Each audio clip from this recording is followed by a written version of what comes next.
De retour à Port-d'Envaux, dans le département de la Charente-Maritime, il y a une culture particulière que l'on souhaitait vous présenter sur Noah, c'est le métier de spirulier. Et on va voir Alexis Vialet, et donc il cultive de la spiruline, mais vous comme moi, vous savez peut-être pas ce que c'est. Qu'est-ce que la spiruline? Eh bien, la spiruline, c'est une petite algue que je cultive sous des serres, dans des bassins. Et c'est l'un des aliments les plus complets qui existent au monde. Donc, ça vient combler des petites carences qu'on peut avoir, voilà. Et donc du coup là, donc la spiruline, c'est cette pâte-là, c'est ça? Oui, c'est cette crème que je vais filtrer. Donc là, c'est le moment où je filtre la spiruline. Et après, il y a d'autres étapes pour venir déshydrater le produit afin de le conserver. Donc justement, d'où vous est venue l'idée de cultiver de la spiruline ici à Port-d'Envaux? Eh bien, je suis venu ici à Port-d'Envaux parce que je cherchais un terrain et je l'ai trouvé ici grâce à un paysan à côté. Et voilà, c'est pour ça. C'est le climat en fait qui fait que vous êtes venu ici en Charente-Maritime? Oui, c'est notamment grâce au climat.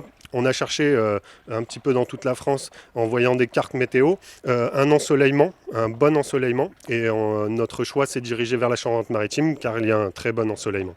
Et donc justement la spiruline, elle se consomme en l'état, sous cette forme de pâte?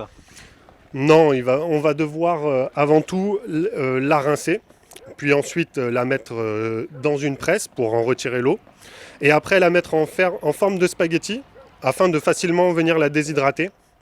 Et une fois qu'elle est déshydratée, on va la casser en petits morceaux. Et ça fera le produit final brut, les paillettes. Est-ce qu'on appelle ça un peu comme c'est une sorte de médicament ou pas du tout? C'est plutôt des probiotiques ou autres produits? Alors non, c'est pas un médicament, parce que moi je suis pas un pharmacien. C'est un aliment, parce que je suis un paysan. Et du coup, c'est juste que c'est un super aliment. Donc on s'en est longtemps servi pour lutter contre la malnutrition, mais simplement parce que l'aliment est super. Voilà.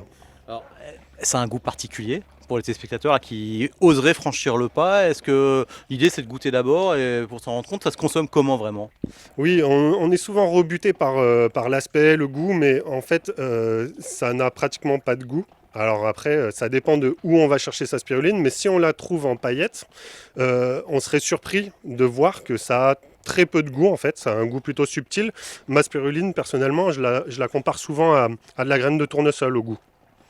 D'accord, parce que là, quand on en arrive ici dans votre ferme, parce que c'est une ferme en fait, vous êtes agriculteur, quand on voit ces bassins, on a l'impression qu'il y a des poissons, mais pas du tout. Donc l'algue, elle est toute dans ces bassins.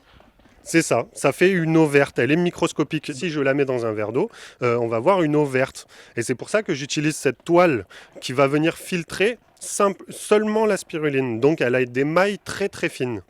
Et pour commencer cette culture, il a fallu avoir le premier échantillon. Comment ça se passe?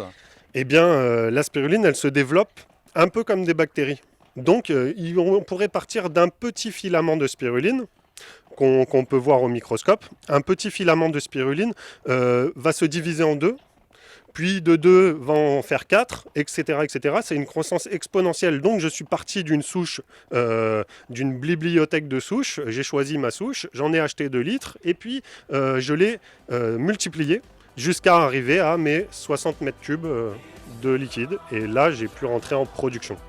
Bah, merci Alexis pour tous ces renseignements. On va vous laisser continuer votre activité, donc la transformation de la spiruline. Nous, on va aller se retrouver tout à l'heure à 14 h dans un musée atypique à ciel ouvert, toujours à Port-d'Envaux.